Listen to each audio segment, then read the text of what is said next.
देखो, ये उर्दू का पेपर है, 2023 का पेपर है। सबसे पहले हम क्या करेंगे, पूरी इंफॉर्मेशन इसके बारे में लेंगे। ठीक है। उर्दू का जो पेपर होगा 10th स्टैंडर्ड का है, 80 मार्क्स का है और ये उर्दू मीडियम का पेपर है क्योंकि ये हमारी क्या है, फर्स्ट लैंग्वेज है। आप लोगों को कुछ हिदायत दी गई है, पहले आपको वो हिदायत पढ़ना है। हिदायत नंबर 1 आपको क्या दिया हुआ है, जितनी भी सरगर्मी दिए रहेगी। अब सरगर्मी मतलब क्या होता है, जितने भी आपको खाके वगैरह जो दिए हुए हैं, सरगर्मी इसे कहा जाता है। ठीक है। जैसे ये खाका दिया हुआ है, ये दिया हुआ है, इस तरीके से आपको क्या करना है, सिर्फ और सिर्फ आपको किससे बनाना है, पेन से बनाना है। पेंसिल से बनाओगे तो आपके मार्क्स कटेंगे। और सेकंड हिदायत आपको क्या दी हुई है कि जो खाके बनाने, जो तहरीरी है, तहरीरी हिस्से के अंदर सरगर्मियों में खाके बनाने की जरूरत नहीं है और ना ही सवाल लिखना जरूरी है। जो तहरीरी हिस्सा होता है, मतलब राइटिंग पार्ट का जो है, उसके बारे में लिखा जा रहा है, उसके मार्क्स जो है, हमको उसके अंदर मार्क्स नहीं मिलते हैं तो उसको बनाने की कोई जरूरत नहीं है। उसके अंदर आपको अपना वक्त जाया नहीं करना है। तीसरी सरगर्मी आपको दी गई है कि सरगर्मी को अच्छे तरीके से पढ़ना है और उसके मुताबिक आपको क्या करना है, अमल करना है। चौथा दिया हुआ है कि आपके जो जुमले होंगे, जो असर अंदाज, जो बयान होंगे, उसको कैसे करना है, बहुत ही अच्छे तरीके से करना है। कहावतें, मुहावरे और जो बोलियां वगैरह है, उसका सही तरीके से आपको लिखने आना चाहिए। और 5th पॉइंट जो है बहुत इंपॉर्टेंट है, आपको कैसा लिखना है, साफ सुथरा लिखना है। ठीक है। ये सारी जो है इंपॉर्टेंट बातें थी, मैंने आपको वो बता दिया। ये जो उर्दू का पेपर है, देखिए यहाँ पर हिस्सा अव्वल, ये जो उर्दू का पेपर होता है हमारा, टोटल कितने हिस्से पर डिपेंड होता है। सबसे पहले आपको ये पता होना चाहिए कि जो हमारा उर्दू का पेपर है उसके टोटल कितने हिस्से होते हैं। टोटल 5 हिस्से होते हैं। ठीक है। तो हिस्सा नंबर जो 1 होता है वो नसर होता है। नसर का मतलब क्या होता है, सबक होता है। सबक आपको दिए जाएंगे। अब आपको एक जो है पैसेज दिया हुआ है, वो पैसेज के अंदर से ही आपको सवाल के जवाब ढूंढना है। बहुत इजी है। अगर आप लोगों को इसका जवाब चाहिए रहेगा तो आप लोग मुझे इन्फॉर्म कर दो। ठीक है। फिर उसके बाद क्या है, आपको इसका जो है 18 मार्क्स रहेंगे टोटल। हिस्सा 1 जो होगा आपको कितने मार्क्स का रहेगा, 18 मार्क्स का है। आपको उसके अंदर दोनों पैसेज दिए जाएंगे, एक तो सीन पैसेज होता है, एक तो अनसीन। ठीक है। दोनों पैसेज आपको दिए गए हैं, आपको उसके आंसर लिखने हैं। उसके बाद आपका जो है हिस्सा जो है सेकंड स्टार्ट हो रहा है, मतलब हिस्सा 2 जो है स्टार्ट हो रहा है। पहला जो है हमारा नसर था, दूसरा कौन सा रहेगा, नज़म रहेगा। तो आप देखिए हिस्सा जो सेकंड है वो हमारा नज़म है। नज़म के जो क्वेश्चन होंगे टोटल कितने के हैं, 16 मार्क्स के। तो आपको यहाँ पर नज़म दी हुई है। ठीक है। नज़म अच्छी तरीके से पढ़ना है और आपको इसके सारे सवालात के जवाब देने हैं।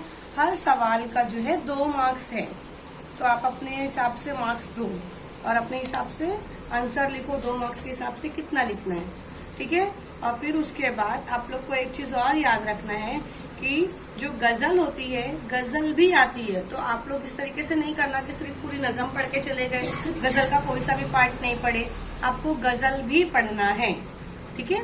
एक गजल भी पूछी जाएगी और वो गजल के बाद फिर आपको क्या करना है, ये जो है पूरे सारे सवाल के जवाब आपको मिल गए। अब उसके बाद हिस्सा नंबर 3 स्टार्ट होता है। हिस्सा नंबर जो 3 होता है वो टोटल कितने मार्क्स का है, सिर्फ और सिर्फ 6 मार्क्स का है। और ये सारे सवाल जो है अज़ाफ़ी मुताल्ले के ऊपर है, मतलब अज़ाफ़ी मुताल्ला आपके पास जो बुक में दिया हुआ है उसके अंदर से सिर्फ 6 मार्क्स के क्वेश्चन दिए जाएंगे। तो आप 6 मार्क्स के हिसाब से उसकी स्टडी करो। ऐसा मत करो कि पूरा लेकर बैठे रहोगे और सारी चीजें छोड़ दोगे। 6 मार्क्स की स्टडी करो। और आप लोगों को क्या है, कुछ ड्रामे दिए गए हैं, वही ड्रामे के ऊपर से आपको क्वेश्चन पूछे जाएंगे। ठीक है। अब हिस्सा नंबर जो है 4, ये कवायद डिपेंड होता है, मतलब ये ग्रामर होता है। अब आपको बहुत अच्छी तरीके से ये हर साल पूछता है, मुफरद जुमला क्या है, मुरक्कब जुमला क्या है, मखलूत जुमला क्या है, मतलब 2 मार्क्स आप लोगों का यहाँ फिक्स है।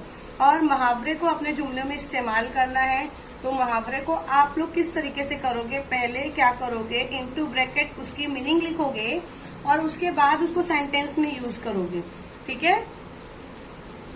और आगे का जो क्वेश्चन है उसके बाद आपको कहावतें लिखना है। कहावत दी हुई है आपको, उसकी मीनिंग लिखना है, उसका मतलब क्या होता है वो लिखना है। और तारीफ करना है आपको। तारीफ, वो नज्म जो किसी शख्स के इंतकाल पर लिखी जाए तो उसे क्या कहा जाता है, मरसिया कहा जाता है। ये हमेशा पूछता है। ठीक है। और फिर आपको क्या दिया हुआ है, सनत मुबालिगा। आपको जो जितनी भी सनतें दी हुई है वो सनत के हिसाब से आपको क्या करना है, सनत की तारीफ लिखना है और तारीफ के साथ साथ में उसकी मिसाल जो है आपको लिखना है। अगर आप मिसाल नहीं लिखते हो तो पॉसिबिलिटी है कि आपके मार्क्स जो है कट हो जाएंगे। ओके, उसके बाद आपको क्या करना है, ये सब पूरा ग्रामर का ही हिस्सा है। क्लियर?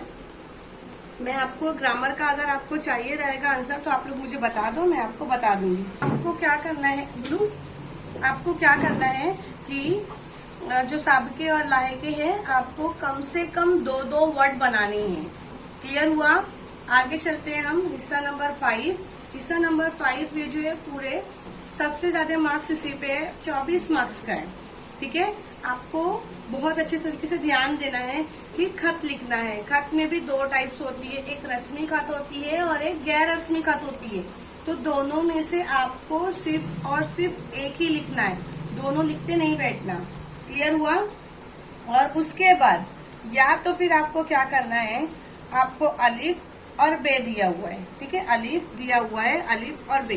तो अलिफ के अंदर 2 चीजें दी हुई है, या तो आपको लेटर लिखना है, रस्मी लिखो या गैर रस्मी लिखो, और आपको ये खुलासा पढ़कर, मतलब इक्तिबास दिया हुआ है, ये इक्तिबास देकर आपको क्या करना है, खुलासा लिखना है। चाहे तो आप ये खुलासा लिख सकते हो, चाहे तो आप ये लिख सकते हो। उसके बाद क्या दिया हुआ, इश्तिहार बनाना है।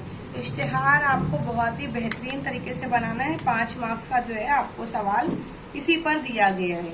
उसके बाद आप देखिए यहाँ पर क्या लिखा हुआ है कि 2 सरगर्मियां मुकम्मल करना है। टोटल कितनी सरगर्मी है, 2 सरगर्मी मुकम्मल करना है।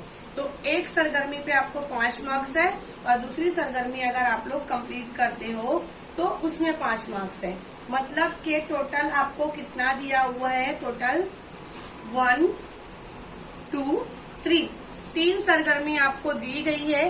3 सरगर्मी में से आपको सिर्फ 2 सरगर्मी कंप्लीट करना है। क्लियर हुआ? तो आप लोगों को ये क्या करना है, खबर तैयार करना है।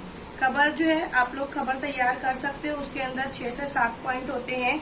आपके वो सारे जो है सवाल कंप्लीट होने चाहिए। कब हुआ, क्यों हुआ, कैसे हुआ, सारे सवालात के जवाबात आपको वो खबर के अंदर मिल जानी चाहिए। और एक छोटी सी स्टोरी दी हुई है, कहानी बनाना है आपको। आप इसको अपने हिसाब से बड़ी बना सकते हो। ठीक है, अब ये जो जीम है, पहले ध्यान दो, अलीफ है, बे है और जीम है। तो अलीफ के 2 पार्ट दिए हुए हैं, उसमें से कोई एक करना है। बे के 3 पार्ट दिए हुए हैं, इसमें से कोई 2 करना है। और जीम का कोई भी पार्ट नहीं दिया हुआ है। ठीक है, आपको ऑप्शन दिए गए हैं कि इसमें से 1, 2, 3, इन तीनों में से कोई सा भी सिर्फ और सिर्फ एक उन्वान पर आपको लिखना है। अब जाहिर सी बात है, आप लोग क्या कर रहे हो, मजमून लिख रहे हो। तो मजमून के अंदर, मजमून की जो जान होती है वो क्या होती है, अशआर होते हैं। तो आपको अपने जो मजमून है, कोशिश ये करो कि उसके अंदर पहले तमहीद बांधो। तमहीद बांधने के बाद आप जब एंडिंग कर रहे हो तो आपकी एंडिंग या तो इस तरीके से हो कि वो बेहतरीन अंदाज में हो, या तो फिर क्या करो, उसके अंदर अशार डाल दो। ठीक है, ये रहा उर्दू का पेपर और ये मैंने पूरा एक्सप्लेन कर दिया है। इसके आंसर अगर आपको चाहिए तो आप मुझे बता दीजिए। जज़ाकल्लाह।